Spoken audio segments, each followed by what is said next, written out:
So, turuan kita ng tamang pag-shift ng gear para hindi ka malito dito. Okay? Full clutch ka? Ito yung mga mali at yung mga hindi mo dapat gawin at yung dapat mong gawin lang. Full clutch, first gear ka. Okay. Neutral mo. Yung paghawak mo ng ating cambio, hindi nakaganito.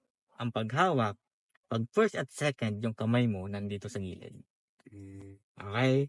Kasi ang first, nandito, di ba? Itong pwestong to neutral. Ito yon. So, ang first, tutulak mo papuntang kaliwa. So, hindi nakaganito, nakaganito lang, straight papuntang kaliwa, taas. Napakadali. Okay? For first gear ka. Yan. Huwag naman ganito, itong may palm, tulak, taas. Okay? First gear.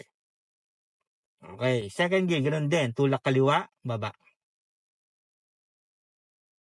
Okay? Hindi mo na kailangan dalhin sa neutral bago punta pa ng second gear. Ang first at second, tulak kaliwa, okay lang yan. Ang first at second. So, first at second, 0 to 20. Second gear ay 20 to 40. First gear, 0 to 20. Okay? Third gear. First gear muna. First gear. Okay. Second gear. Third.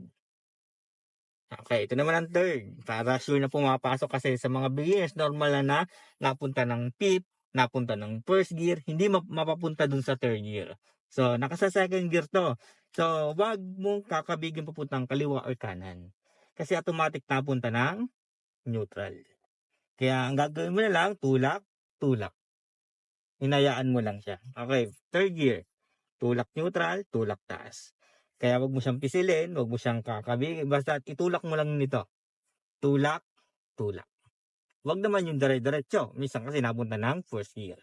Kaya nag-iis na tigil ng konti sa gitna, then tulak ulit. First gear. Second gear. Third gear. Okay. Fourth gear. Ang takbo ng third gear ay 40 to 60. Ang fourth gear ay 60 to 80. Sa baba lang ha, galing fourth gear. First, third at fourth, ganyan lang siya. Okay, nasa fourth gear tayo, papuntang fifth gear. Okay, ganito naman yan. Para sure na pumasok ng fifth gear. Neutral, straight papuntang taas. Then kamay, straight pa kanan, then taas. Fifth gear. Okay, okay lang yan. Basta, pero mas sure na tinulak mo dito. Ang kamay nandito talaga. Okay, try mo yan. Yan, ganyan. Ngayon, fifth gear ay 82, 100 up. Okay, reverse. Bawal mag-reverse na naka fifth gear. Straight, pa kanan, baba. Yan. Tumatakbo ng 0 to 20, same lang ng first gear. Okay, first gear. Pagka-gear natin, hawak sa manabela ha. Okay, hawak sa manabela muna. Hawak sa manabela, pagka-gear, second gear. Third. Hawak sa manabela. Second gear. First gear. Second gear.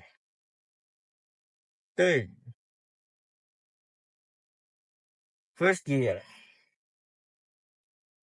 Reverse. Ang kamay ulit. First gear. Wag mga daliri ang piyang tutulak. Yung palm talaga. Reverse. First gear.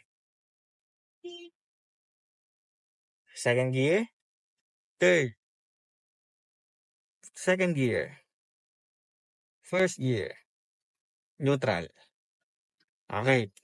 Tanggal si clutch. So ito yung huwag mong gagawin. Papuntang first gear, nasa neutral ka, nag-shortcut. Ito yung mga maling nangyayari sa mga estudyante. Sa halip na straight, ang ginagawa, nag-slant. So ang pasok niyan ay third gear. Ganon din sa mga papuntang reverse. Kala nila naka-reverse pero nag-slant. Ang pasok niyan ay fourth gear. So ganti nangyayari, full clutch pa. So sa halip na ganito, straight, anong nangyayari? Nag-shortcut. Kala nila first gear.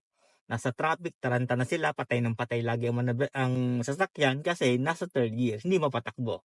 Kaya pag mag-first gear, isure mo, tulak kaliwa at taas, hindi yung shortcut na nagmamadaling pupuntang third gear siya.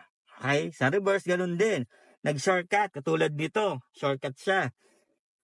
Kala nila fifth gear, reverse. So, fourth gear yan. Kaya dapat straight kaliwa, baba. Hindi yung shortcut, fourth gear siya.